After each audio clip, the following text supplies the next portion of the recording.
السلام علیکم دوستوں، آپ کیسے ہیں؟ میرا نام ہے محمد عبدالمصطفیٰ کاشف انصاری۔ امید کرتا ہوں کہ آپ سب خیریت سے ہوں گے۔ دوستوں، آج ہم ڈسکس کرنے جا رہے ہیں کچھ پہیلیوں کو، اور وہ پہیلیاں بہت ہی مزیدار ہیں، اور ان میں سے آپ کے لیے وہ کچھ پہیلیاں جنرل نالج کی کوشچنس کے لیے بھی بہت امپورٹنٹ ہے۔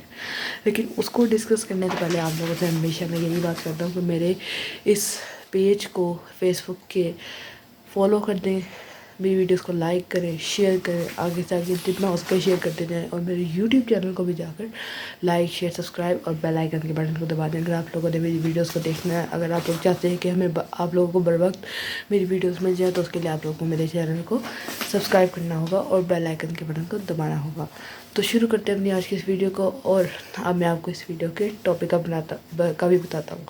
آج کی ویڈیو کو آپ لوگوں نے مسٹ واچ کرنا، آج کی ویڈیو بہت انٹرسٹنگ ہونے والی ہے، اور مجھے امید آپ لوگوں کو میری بھی آج کی ویڈیو پسند آئی۔ چلیں شروع کریں۔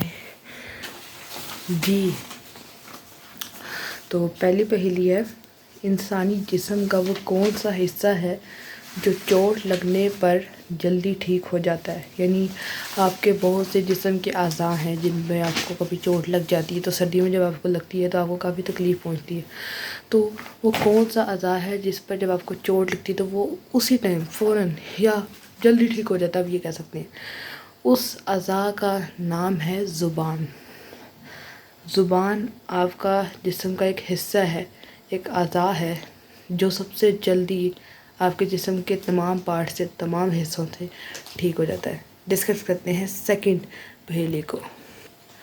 دنیا کا پہلا قتل کس نے کیا؟ یہ بہت ہی امپورٹنٹ بات ہے، بہت ہی انٹرسٹنگ بات ہے، اور بہت ہی سوچنے والی بات ہے، اور یہ آپ لوگوں کے ذہن میں اکثر آئی ہوگی کہ سب سے پہلے دنیا جب بنی تھی تو کس کا قتل کیا؟ تو سب سے پہلے قابیل نے حابیل کا قتل کیا تھا۔ قابیل نے حابیل کا قتل کیا تھا۔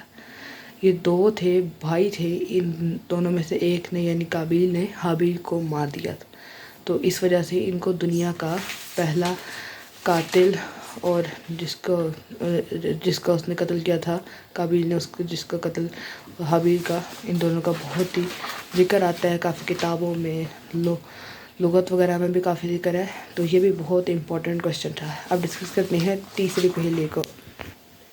پشاور کا لفظی مطلب کیا ہے یا معنی کیا ہے؟ تو یہ بھی بہت انٹرسٹنگ سوال ہے، بہت سوچنے والا سوال ہے۔ اب جب بھی آپ کسی صوبے کا نام سنتے ہیں یا کسی شہر کا نام سنتے ہیں تو آپ لوگ سوچتے ضرور ہوں گے کہ اس کا مطلب کیا ہے۔ تو اسی طرح پشاور کا بھی میں نے مطلب نکالا، تو پشاور کا مطلب ہے پھولوں کا شہر۔ کافی وہاں پر پٹھان رہتے ہیں تو اس وجہ سے پھولوں کا شہر ہے وہ، ٹھیک ہے؟ تو اس کا مطلب ہے پھولوں کا شہر ہے پشاور کا۔ ڈسکس کرتے ہیں اپنی چوتھی پہیلی کو۔ جی، پاک بھارت 1965 کی جنگ کا ہیرو کون ہے؟ تو آپ لوگوں کو یہ بات اچھی طرح سے پتہ ہے کہ 1965 میں ایک جنگ ہوئی تھی جس میں ہمارے سے بہت سے شہدا جو تھے، بہت سے شہدا نے اپنی جان قربان کی۔ ہم ان کو سیلیوٹ پیش کرتے ہیں جنہوں نے ہمارے لیے، اپنے وطن کے لیے جان کی قربانیاں پیش کی۔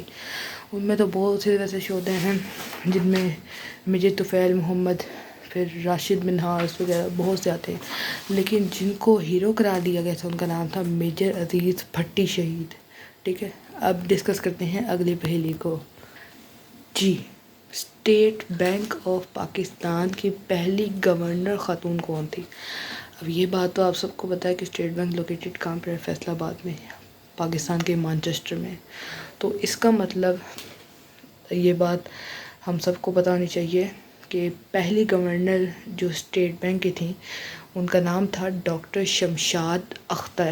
دوبارہ سے ریپیٹ کرتا ہوں، ڈاکٹر شمشاد اختر۔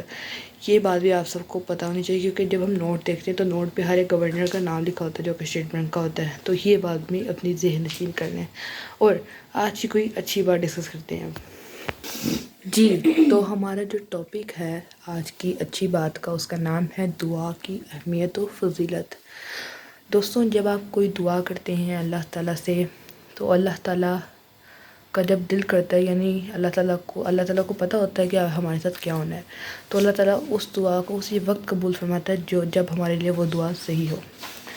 اب اکثر لوگ اللہ تعالیٰ سے گلہ کرتے ہیں، ہمیں گلہ تو ویسے نہیں کرنا چاہیے کہ اللہ تعالیٰ ہماری دعا کو قبول کیوں نہیں کرتا۔ ہم اتنی دعائیں مانگتے ہیں، ہم تہجد میں بھی اٹھتے ہیں، ہم نفلی نمازیں، فرضی نمازیں ساری پڑھتے ہیں، لیکن ہماری دعا ہی نہیں قبول ہوتی۔ کچھ دعائیں ایسی ہوتی ہیں جن کا قبول ہونا ہمارے لیے بھی صحیح نہیں ہوتا، وہ کچھ دیر بعد یا کچھ عرصے بعد یا کچھ سالوں بعد قبول ہو جاتی ہے، اس میں ہمارے لیے کوئی بہتری ہوتی ہے جس کی وجہ سے اللہ تعالیٰ وہ ہماری دعا قبول نہیں کرتے۔ اللہ تعالیٰ کا ارشاد ہے، میں ہر دعا کرنے والے کی دعا کو قبول کرتا ہوں جب بھی وہ مجھ سے دعا کرے۔ اس کا حوالہ ہے سورۃ البقرہ 186 آیت۔ اس حدیث سے ہمیں اس آیت سے ہمیں واضح ہو جاتا ہے کہ ہمیں اپنی تمام حاجتوں کے لیے اللہ تعالیٰ سے مانگنا چاہیے، یہاں تک کہ جوتے کا تسمہ بھی ٹوٹ جائے تو اس کے لیے بھی اللہ تعالیٰ سے کہنا چاہیے کہ اللہ پاک ہمارے جوتے کا تسمہ ہم کیسے ٹھیک کریں، یا اللہ تعالیٰ سے دعا کرنی چاہیے کہ اللہ تعالیٰ ہمیں کوئی ایسی چیز دے، یا ہمارے اندر کوئی ایسی چیز آ جائے کہ ہم اس کو ٹھیک کر لیں، اللہ تعالیٰ سے اس کے لیے بھی دعا کرنی چاہیے۔ یہاں تک کہ اگر آپ کے پاس نمک نہ ہو تو نمک کی ضرورت ہو آپ کو تو اس کے لیے بھی آپ اللہ تعالیٰ سے دعا کریں، یعنی آپ کو زندگی کی ہر چیز میں اللہ تعالیٰ سے ہی دعا مانگنی چاہیے۔ آپ نے اکثر لوگ درباروں پہ جاتے ہیں، درباروں کے دھاگے باندھنے، شرک ہوتا ہے، یہ بہت بڑا شرک ہوتا ہے۔ آپ جائیں ان کے لیے دعا کریں، ان کی دعائیں مغفرت کے لیے، یا ویسے جائیں نیک کام میں، لیکن یہ جو دھاگے باندھنے والے کام ہوتے ہیں یہ اچھی بات نہیں ہوتی۔ وہ علماء کرام تھے، اتنے بڑے بڑے تھے، ہم کہاں ہوتے ہیں ان کے دھاگے باندھنے والے؟ دھاگے نہیں باندھنے چاہیے، ہمیں اللہ پر اور آپ صلی اللہ علیہ وسلم پر ایمان رکھنا چاہیے۔ پھر ایک حدیث ہے، آپ صلی اللہ علیہ وسلم نے فرمایا، جو اللہ تعالیٰ سے نہیں مانگتا اللہ تعالیٰ اس سے ناراض ہو جاتا ہے۔ اس کا حوالہ ہے جامعہ ترمذی 3373۔ پھر ایک جگہ اور آپ صلی اللہ علیہ وسلم نے ارشاد فرمایا، دعا ہی ایک عبادت ہے، ٹھیک ہے، دعا ہی یعنی دعا میں ہم عبادت بھی کر لیتے ہیں، ٹھیک ہے، تو یہ بڑی اس کی ڈیٹیل ہے اگر آپ دیکھیں، اور اس کا حوالہ ہے جامعہ ترمذی 2969۔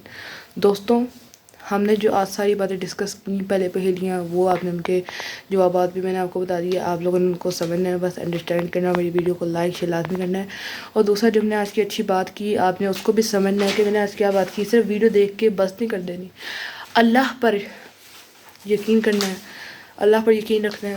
آپ صلی اللہ علیہ وسلم ہمارے آخری نبی ہیں، ٹھیک ہے نا، تو کبھی بھی علماء کرام علیہ السلام اور جو بڑے بڑے ہمارے ہیں صحابہ کرام رضی اللہ تعالیٰ عنہ اور انبیاء کرام رضی اللہ تعالیٰ عنہ، ہمیں ان کے ساتھ کسی دوسرے کا شرک نہیں کرنا چاہیے، تو اور اللہ تعالیٰ کے ساتھ بھی ہمیں کسی کا شرک نہیں کرنا چاہیے۔ یہ بات ہمیشہ ذہن میں رکھا کریں، ذہن نشین کر لیں اس بات کو، ہمیشہ آپ کو یہ بات کہتا ہوں۔